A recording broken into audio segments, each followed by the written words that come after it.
बहुत बहुत धन्यवाद आपको कि आपने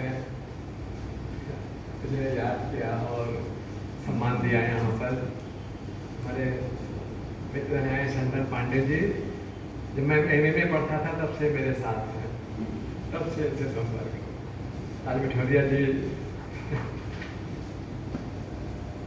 यूनिवर्सिटी में गया तो अभी एमए कर रहे थे, तो तब से। और भी हमारे और सादिया आजम जी जो इतना अनुवाद के बारे में कह रही है कि जो बहुत ज़रूरी है, क्योंकि अनुवाद ही तो पुल है तमाम भाषाओं के बीच, और हिंदी तो भारतीय भाषाओं का आंगन है। और सबसे ज़्यादा अनुवाद आप देखेंगे तो हिंदी में ही हुए हैं, और हिंदी की एक बड़ी भूमिका है। आज आप सब उपस्थित हैं, बहुत से लोग पत्रकारिता से जुड़े हुए हैं, और 30 मई का एक ऐसा दिन है जो बहुत ही, खासकर कोलकाता के जो पत्रकार हैं या लेखक हैं, उनके लिए एक बहुत ही यादगार दिन है। और एकमात्र नेवल जी हैं जिन्होंने इस 30 मई को याद करने का संकल्प लिया। मुझे लगता है कि लगभग 25 साल हो गए होंगे, और तब ज़्यादा हाँ, मतलब लंबे समय से ये कर रहे हैं 30 मई के अवसर पर। कभी बड़ा आयोजन, कभी एक सभा कक्ष में आयोजन, तो ये भी बधाई की पात्र है कि हमें अपनी परंपराओं को याद करना चाहिए। इस समय सबसे ज़्यादा हमला हमारी स्मृतियों पर है, और जब स्मृतियों पर जब हमला होने लगता है तो हमारी भविष्य कल्पना भी एक तरह से हमारे यहाँ से छूट जाती है। जब स्मृतियों का हमला होता है तो हम अतीत की अच्छी चीजों से वंचित हो जाते हैं, और जब भविष्य कल्पना में हमला होता है तो हम एक तरह से अपने सपनों से विच्छिन्न कर दिए जाते हैं। जो लंबे समय तक महापुरुषों के सपने थे, बड़े बड़े पत्रकारों के सपने थे, लेखकों के सपने थे, राजनेताओं के सपने, तो उनसे विच्छिन्न कर दिए जाते हैं। जो भविष्य कल्पना हमारे हाथ से छूट जाती है। तो मैं तो सबसे पहले तो उदंत मार्तंड को याद करना चाहता हूँ कि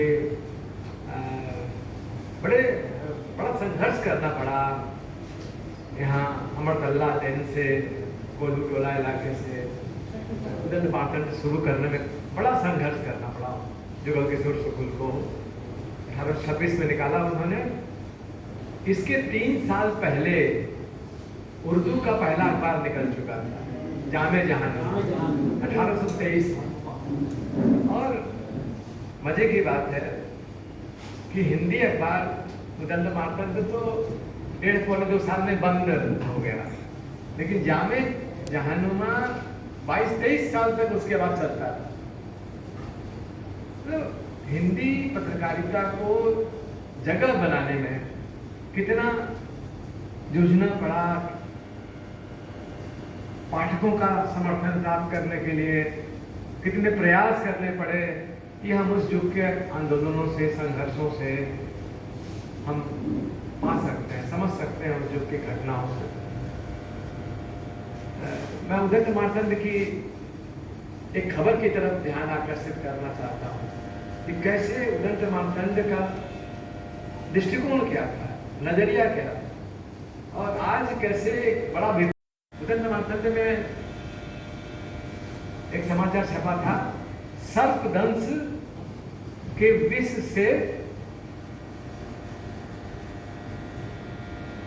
उपाय के लिए औषधि का प्रयोग। अब ध्यान दीजिए कि वो 1826-27 में जुगल किशोर शुक्ल बता रहे हैं कि यदि सांप काटा हो तो झाड़ फूक और अंधविश्वास की तरफ मत जाइए, बल्कि जो औषधि आई है, नई औषधि आई है, उस औषधि का इस्तेमाल कीजिए। अब देखिए, हिंदी पत्रकारिता की शुरुआत ही विज्ञान को मर्यादा देने से शुरू होती है। ये बहुत बड़ी बात है। और आज देखिए आज की जो मीडिया है बताएगा कि कैसे कोरोना का इलाज गोमूत्र से होता है, इसका प्रचार करें। यज्ञ और क्या क्या, मैं ज्यादा विस्तार में नहीं जाना चाहता। आप जानते हैं कि इस समय मीडिया जितना अंधविश्वास फैला रहा है, दूसरा कोई और विज्ञान का शत्रु बना हुआ है, जबकि हिंदी पत्रकारिता का जो इतिहास है वो विज्ञान को गौरव देने से बना हुआ है। एक और बात की ओर इशारा करते हैं, इसमें कलकत्ते के गौरव की बात है। अभी कहा कि हिंदी पत्रकारिता में जब भी सोचा गया तो भारत के बारे में सोचा गया, मतलब उतना अंधजातीय झुकाव हिंदी पत्रकारिता में कभी नहीं।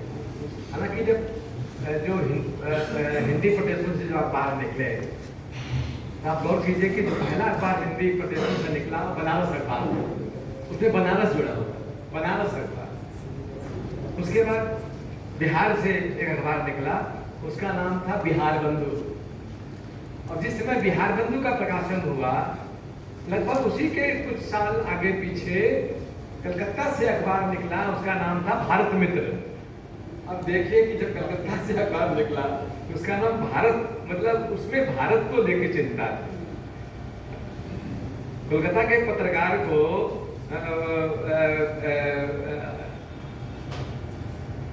मैंने कलकत्ता अखबार नहीं निकला बनारस अखबार की तरफ से, बंगाल अखबार नहीं निकला बिहार बंधु की तरफ से, भारत मित्र यहाँ से निकला, प्रकाशित हुआ। और उसी का और उदात्त रूप सामने आया जब क्या नाम वो मूलचंद अग्रवाल ने भारत मित्र के ही समानांतर उससे भी आगे बढ़ के विश्व मित्र की शुरुआत की। भारत मित्र के ही एक तरह से, और भारत मित्र 40-45 वर्षों तक लगातार निकलता रहा, बड़ा लोकप्रिय और बहुत ही विद्रोही अखबार था, अंग्रेजी राज से बहुत टकराया। तो ये हिंदी पत्रकारिता का जो इतिहास है वो गौरवशाली है। अब आजकल हम लोग जिस शब्द का प्रयोग करते हैं वो है पत्रकारिता।